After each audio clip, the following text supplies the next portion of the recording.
This is a list of the 17 worst cars that, for the most part, nobody is buying. And today I'm going to go through all of them and explain exactly why they've earned this dubious distinction.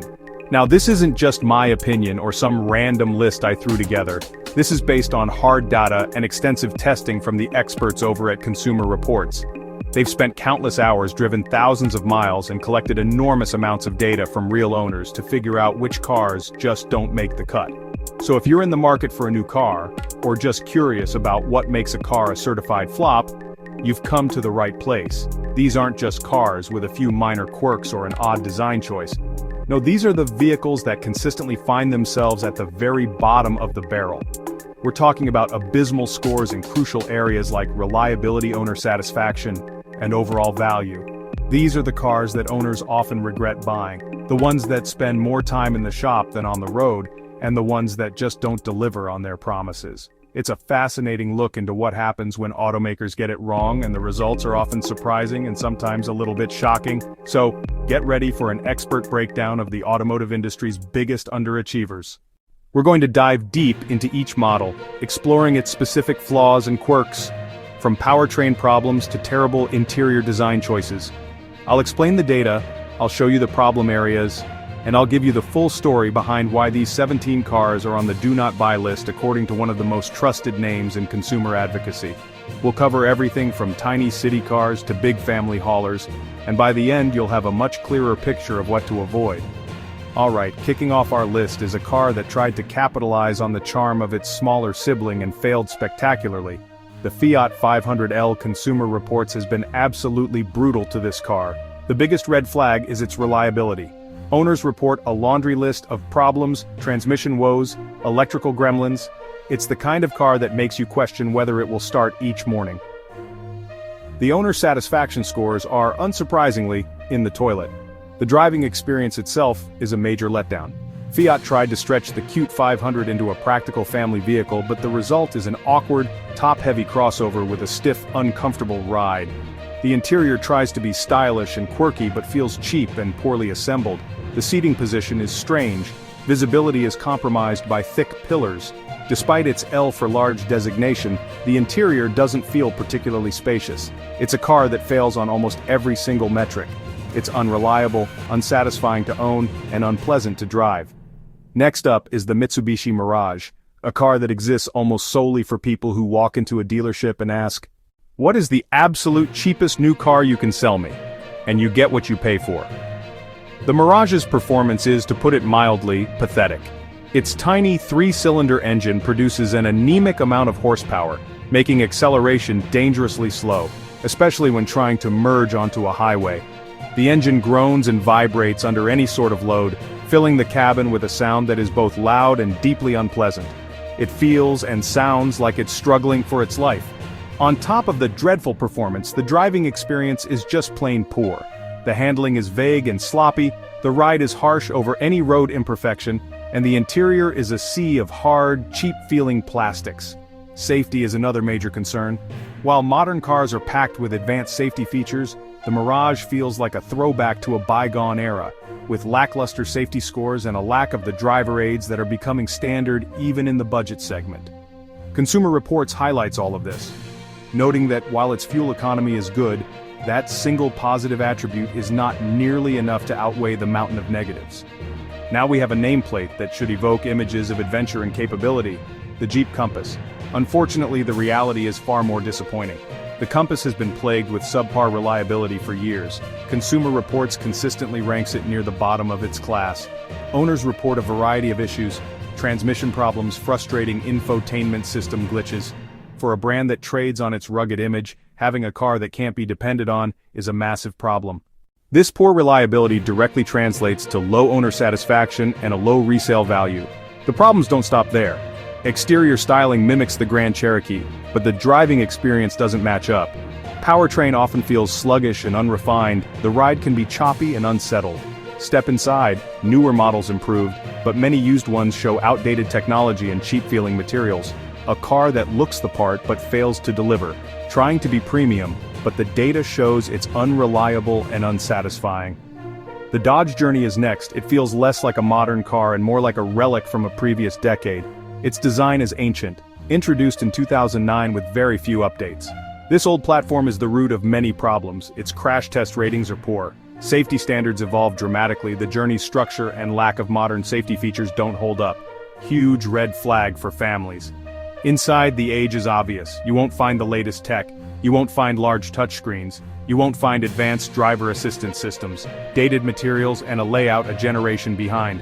The V6 engine was okay. The standard 4-cylinder was weak. It used an old-school 4-speed automatic that hampered performance, that also harmed fuel economy. Consumer Reports calls out poor reliability. Terrible fuel economy, abysmal crash test scores. It gave you cheap 3-row seating, but the compromises were too great. The Chrysler 200. This was supposed to be Chrysler's big comeback in the mid-size sedan segment. The car that would finally take on the Honda Accord.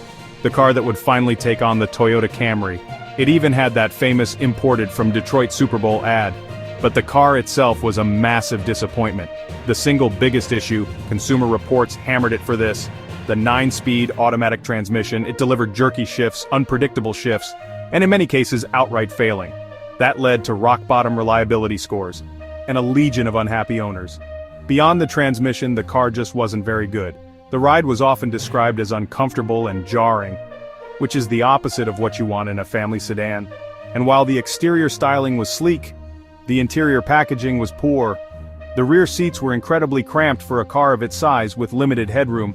It was a classic example of style over substance. Chrysler poured a ton of money into this car, only to see it fail so badly that they discontinued it after just a few years. They even exited the sedan market entirely, a truly spectacular failure. The Nissan Versa has long been one of the cheapest new cars you can buy in America. But, as Consumer Reports points out, its low price comes with significant compromises. The interior is the most obvious place where costs were cut. It's a sea of hard, drab plastics, with thin, unsupportive seats that are not comfortable for long drives. It's a purely functional space with very little in the way of creature comforts or design appeal. While newer models have improved, many of the Versas you'll see on the road are the epitome of a basic, penalty box interior. Then there's the driving experience. The engine, particularly in older models, is noisy and unrefined. It buzzes and drones under acceleration, and that noise easily penetrates the cabin due to a lack of sound deadening. It's not a relaxing car to drive. More importantly, safety scores have been a consistent weak point for the Versa. In a segment where buyers are often young or on a tight budget, subpar safety performance is a major concern. It's a car that might seem like a good deal on paper, but the daily experience of driving it, combined with its low safety ratings, makes it one to avoid. The Ford EcoSport is a curious case. It's a subcompact SUV originally designed for emerging markets, then brought to the United States to fill a gap in Ford's lineup. Unfortunately, it feels like a car that wasn't built for American tastes or roads. One of the biggest complaints, Consumer Reports highlights its rough, unsettled ride. It doesn't handle bumps and road imperfections well, feeling jittery and uncomfortable, especially on the highway. That's a major flaw for a daily driver.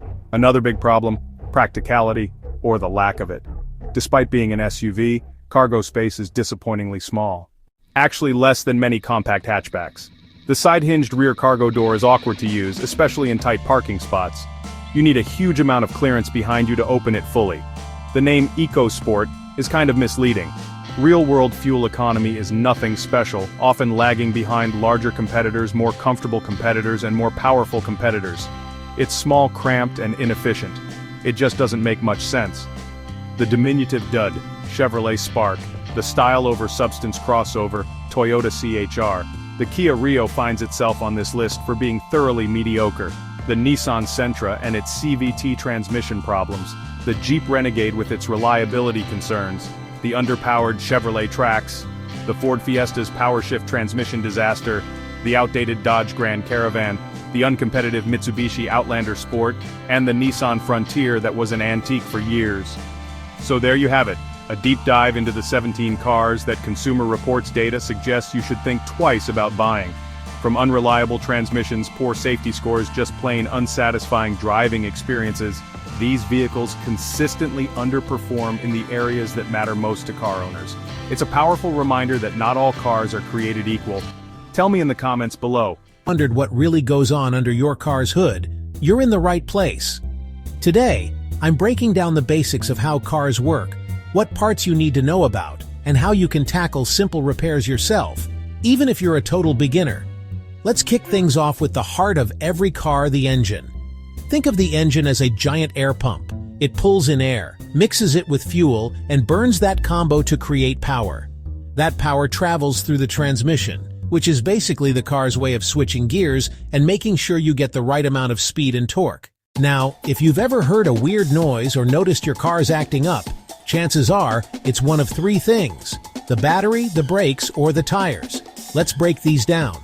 First up, batteries. If your car won't start, or the lights are dim, your battery might be on its last legs. Replacing a battery is actually super easy. Disconnect the negative cable, then the positive. Swap the old battery for a new one, and reconnect the cables. Just remember, always disconnect the negative first for safety. Next, let's talk brakes. If you hear squeaking or grinding, it's time to check your brake pads. Worn-out pads can mess with your stopping power. To replace them, you'll need to jack up your car, remove the wheel, and swap out the old pads for new ones. It sounds intimidating, but with the right tools and a little patience, you can totally do it. Tires are your car's only contact with the road, so keeping them in good shape is key. Look for uneven wear or low tread. Rotating your tires every 5,000 miles can help them last longer and keep your ride smooth. Now, let's talk about parts. When you need to replace something, don't just grab the first part you see online. Check your car's manual for the exact specs and always buy from reputable sources. OEM parts, those are original equipment manufacturer, are usually your safest bet, but high-quality aftermarket parts can work too. And here's a pro tip. Keep a basic toolkit in your car. A socket set, screwdrivers, and a tire pressure gauge can save the day when you least expect it. So, whether you're fixing a flat or changing your oil, remember, every repair you do yourself saves you money and helps you understand your car better. Don't be afraid to get your hands dirty. If you found this helpful, hit that like button and subscribe for more easy car tips. Got questions or want to see a specific repair? Drop them in the comments below. Have you ever wondered if you could repair a luxury car right in your own garage? I used to think you had to leave it to the pros, but today I'm showing you how, with the right tools and a bit of patience, you can bring out the best in your car, all at home. Let's start with the heart of it all, the engine. I open up the hood and the first thing I do is disconnect the battery. Safety first, always. With a set of pro-grade wrenches, I carefully remove the engine cover, revealing a masterpiece of engineering. Each bolt comes out with a satisfying click. I check for leaks, swap out the air filter, and top up the fluids. These little steps, they make a world of difference. Next up, the brakes. I jack up the car and secure it with stands, never skip this step. Close up you can see my hands working the caliper bolts, sliding out the worn pads. A quick brush to clear out the dust, then I fit in the new pads, making sure everything lines up perfectly. That feeling when the brakes go back together smooth as silk, nothing beats it. Now let's talk about the interior. Luxury isn't just about the drive, it's about how it feels inside. With a microfiber cloth and a gentle cleaner, I work through every surface, restoring that showroom shine. I fix a loose trim piece, click it back into place, and suddenly, the cabin feels brand new.